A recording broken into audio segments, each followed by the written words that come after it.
Hey everyone, welcome back. Ready for another deep dive? Always ready to dive in. Okay, perfect. So, we all love finding new resources for whatever we're trying to learn. Right. And that's awesome. Absolutely, yeah. But sometimes it'd be overwhelming. it can be overwhelming. Yeah. And it can feel like we're not making any real progress. Yeah. So today we're going to kind of dig into something that's really important for learning anything new. But it's often overlooked. And I'm curious to get your take on it too. Okay. It's all about listening. Listening, yeah. Which is interesting because, we think about all kinds of different skills, but listening is so foundational. It really is. And I think particularly for language learning. Oh, absolutely. I mean, when you think about it, it's how we all learned our first language. Exactly. As babies, we spent months and months just listening to the sounds around us and absorbing all those sounds, all those nuances before we ever uttered a word. It's true.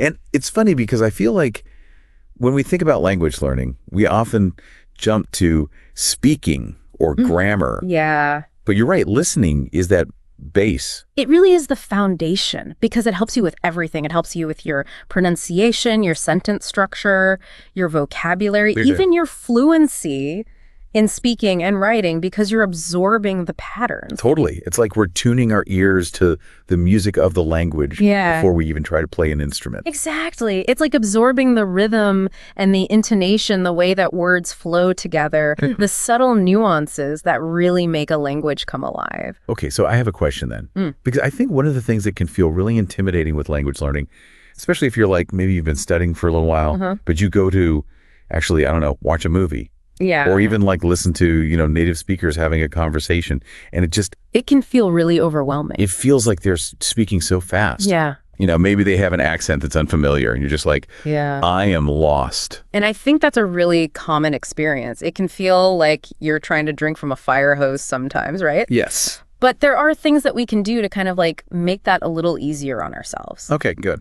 Right. So one tip is to actually start with materials that are designed for learners. Okay. Things like podcasts or audiobooks that are specifically made for people who are learning that language because they usually speak at a slower pace. Got it. And they use simpler vocabulary. Okay. Another thing that you can do is, we all love them, subtitles. Subtitles. Subtitles can be your friend. They can be helpful. They can be super helpful. But it's also easy to get sucked in. Yes.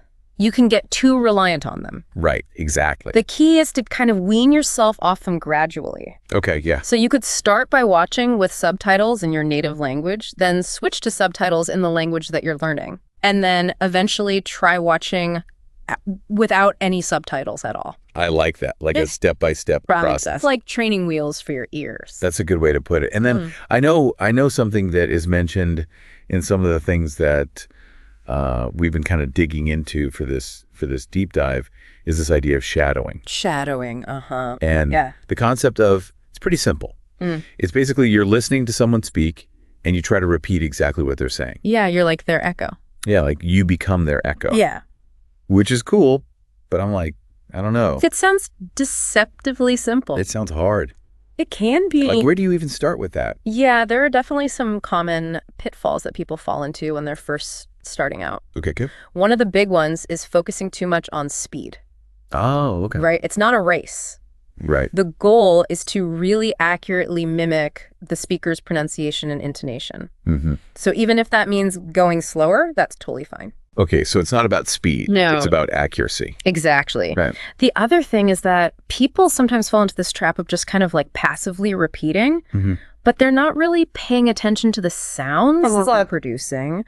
They're not really listening critically to themselves. So one way to combat that is to actually record yourself while you're shadowing and then listen back to it critically and be like, okay, how did that sound? Oh, that's a good tip. Yeah. And you'll be amazed at what you pick up. Yeah, it's like turning yourself into your own language coach. Exactly. You can kind of hear what you're doing. And I'm wondering, there's different ways to shadow too, right? Yeah, there are a couple of different techniques. You have echo shadowing, where you repeat immediately after the speaker. And then you have delayed shadowing, where you pause for a few seconds. Okay. Maybe like 3 or 4 seconds, and then you repeat. Got it.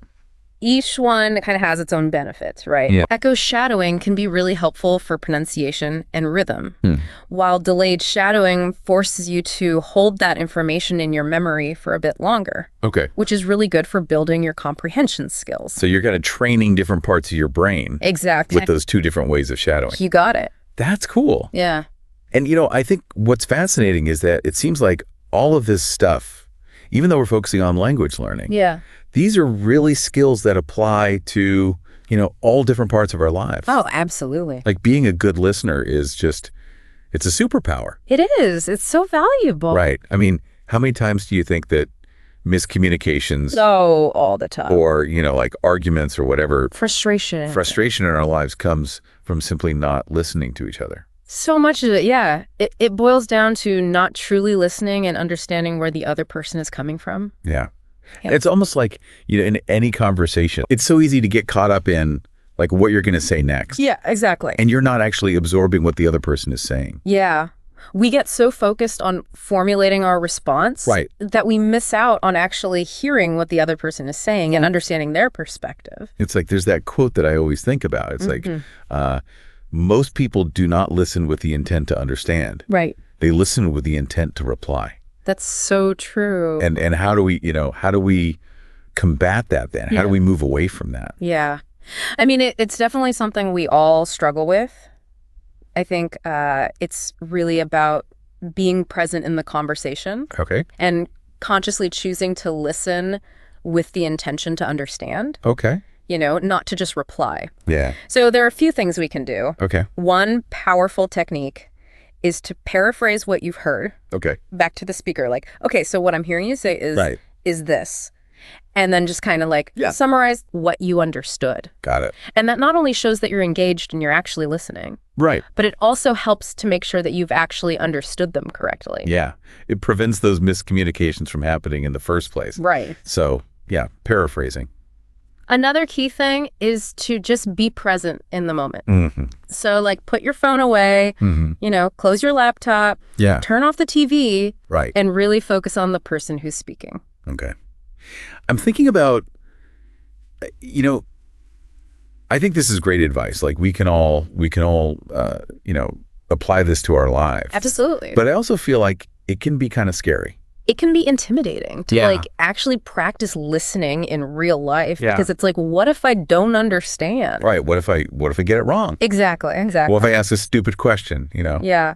But I think the key here is to remember that, first of all, everybody makes mistakes. Okay. Especially when you're learning a new skill. Like nobody's perfect at listening. Even people who've been practicing for years. Right. They're still going to make mistakes sometimes. Yeah, and you kind of have to just embrace the awkwardness. Yeah, just embrace it. Like it's okay to not be perfect. Exactly. And instead of seeing those mistakes as failures, try to see them as opportunities to learn and grow.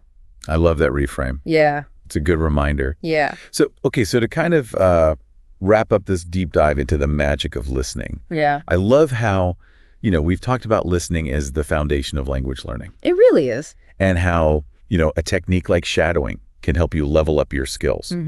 But all of these so cool how it goes way beyond just languages. like being an active listener is just something that's going to make all of our relationships better. All of our interactions. Our communication. Yeah. Deepen our understanding. Yeah, it deepens our understanding. It enriches our lives as a whole. Yeah. Makes us better human beings, I think. Totally. And one thing I want to add to this is to remember to celebrate those small wins along the way. Oh, absolutely. It's easy to get discouraged. Yeah. But every time you have a conversation and you realize you didn't get lost, every time you are able to ask a clarifying question, or every time you encounter a new accent and you're able to understand what you're saying, those are all victories. They are. Those are all signs of progress. So celebrate them. Okay. So as we end this, I want to leave everyone listening with a little bit of a thought-provoking question. Okay. What is one small step that you can take to become a more active listener, starting right now? Ooh, good one. Right.